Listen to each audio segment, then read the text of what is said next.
What's up everybody, it's RobinGaming here. So the Sony press conference happened yesterday. It was the one that I was personally looking forward to mostly, and after the Microsoft press conference where it was really just about the games for 1.5 hours long, Sony definitely did have a lot to live up to. But did they do that? I think the answer to that question is they partially did. Definitely not completely. And the reason for that is that their press conference was 2 hours long, and they actually did show quite a lot of interesting stuff. Put everything on paper, and I think the amount of games we saw at Microsoft and we saw at Sony are pretty much comparable, and it's really a matter of taste and personal preference in terms of the titles that they showed.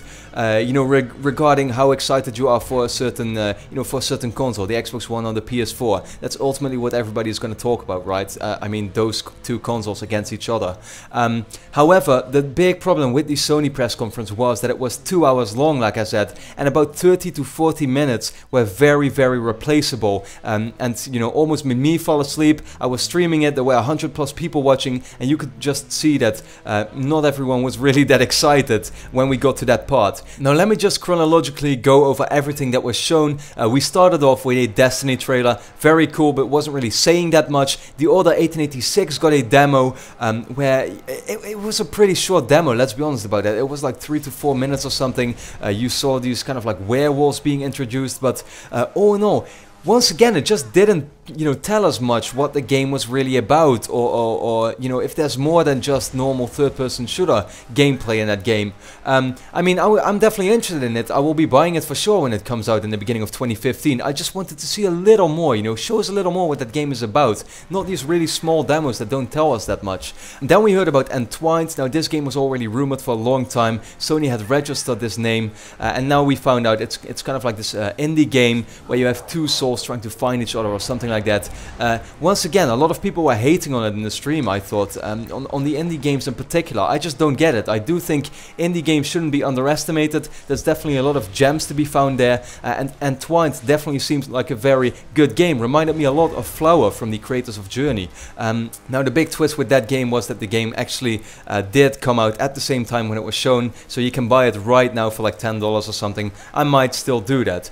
Next up we had Infamous First Light, so that's some nice single-player DLC for Infamous, or it's like a standalone game, I'm not exactly sure. I think, yeah, you can buy it without even owning a Second Son. That's nice, I guess, but I mean, I was definitely looking forward to more content for Infamous, because I thought that Infamous Second Son just didn't have enough content to keep me busy for a really long time. So First Light is definitely a very welcome addition. Now here is where the big surprise of the show came, something I had totally not expected. We saw Little Big Planet 3, and I mean, I'm not exactly like a super big fan of the Little Big Planet games, but I always really enjoy them. I've played both the original and the sequel, especially to play that with your family is just awesome. They introduced some new characters. I don't actually think it's Media Molecule working on that game, but like a different studio or something. But we don't. I actually tried looking it up. I couldn't find anything about that. Really weird. But yeah, once again, I do think Media Molecule is still working on their own new IP, while this game is being developed by a different studio.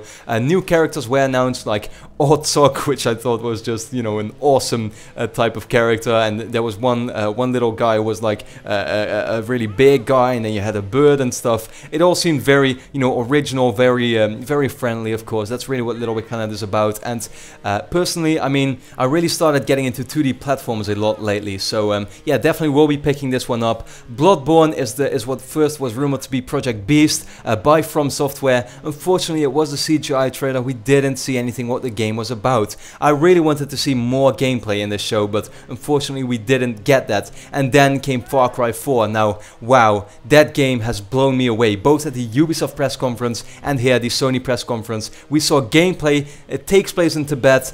We saw some nice, first-person shooter gameplay, wingsuits. The game looks so amazing. Like, it's a cross-gen game coming out on both PS3 and PS4, and yeah, of course the same for the Xbox and the PC. But I definitely have to say that the game just looks stunning. I can't wait to play that.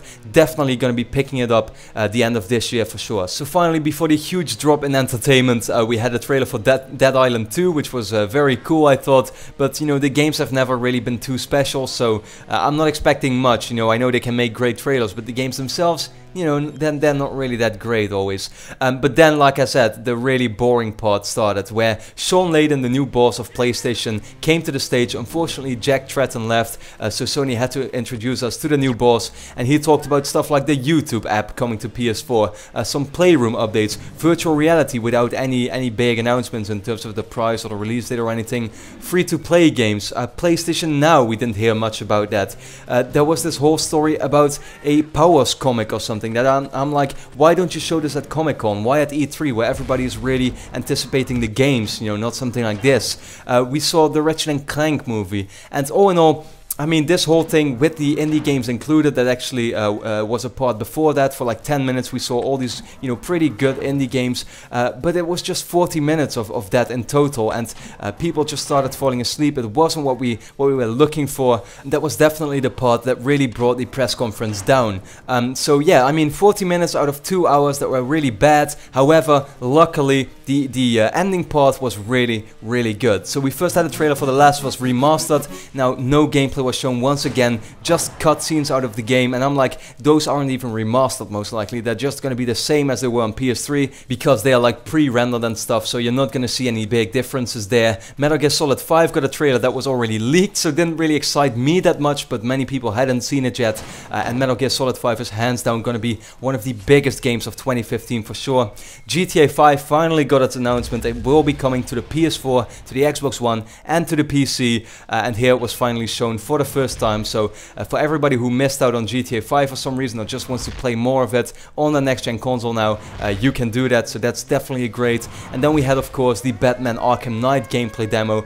Jesus, does that game look just, you know, epic. The huge open world you could see, him driving in his Batmobile, the graphics were absolutely stunning. We know right now what we can kind of expect from these Batman games. They have always been really good, the ones made by Rocksteady, Batman Arkham Asylum, Arkham City, and now Arkham Knight. It's gonna be amazing for sure. That game looks so stunning. But you know, with this 1 hour and 50 minutes of pure anticipation for one game in particular by me, you know, I just couldn't wait for this final moment, and that was the unveiling of Uncharted 4. Now, I made a video about Uncharted 4 already. It's uploaded right now. You can watch it if you want. I talk about everything that was shown in the trailer. It takes place 7 years after Uncharted 3 ends. Yeah, Drake is back. You know, Sully will be there. It's probably going to be their final game. One final time they're going to be, you know, hunting this treasure, this pirate treasure, it said, and it's going to be, you know, his final adventure most likely. I mean, I can't wait for Uncharted 4. It was a shame we got, you know, another CGI trailer, or what was just like a cutscene or anything like that.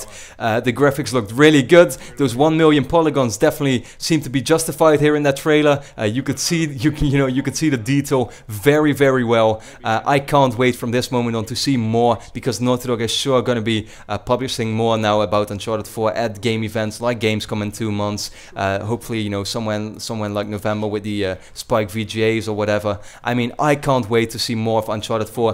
2015 is when it's going to be coming out. Is that going to be in the fall or in the middle of the year, in like June or something? We don't know yet. We have to find out about that. But yeah, all in all, I mean, the Sony press conference was good. It was nothing really special, nothing really mind-blowing, but you know, for the big PlayStation fans and for everybody who's just excited about games, they showed a huge variety of them, I thought. You know, from indie games to very original games like Little Big Planet and Entwined, to big blockbuster titles like The Order and Uncharted and Destiny. I mean, there's something for everyone, right? And I thought the conference was good, had its very bad and weak moments for sure, so that was really a shame. They should have cut this to like 1 hour and 30 minutes or something. That would have been way better, but yeah, I mean, they decided to do this, and all in all, I still enjoyed watching it for sure. The live stream was a huge success, so I want to all thank you for being there. It was amazing, and yeah, of course, let me know your thoughts on the Sony press conference, and for now, I'd like to thank you a lot for watching, and I hope to see you again next time.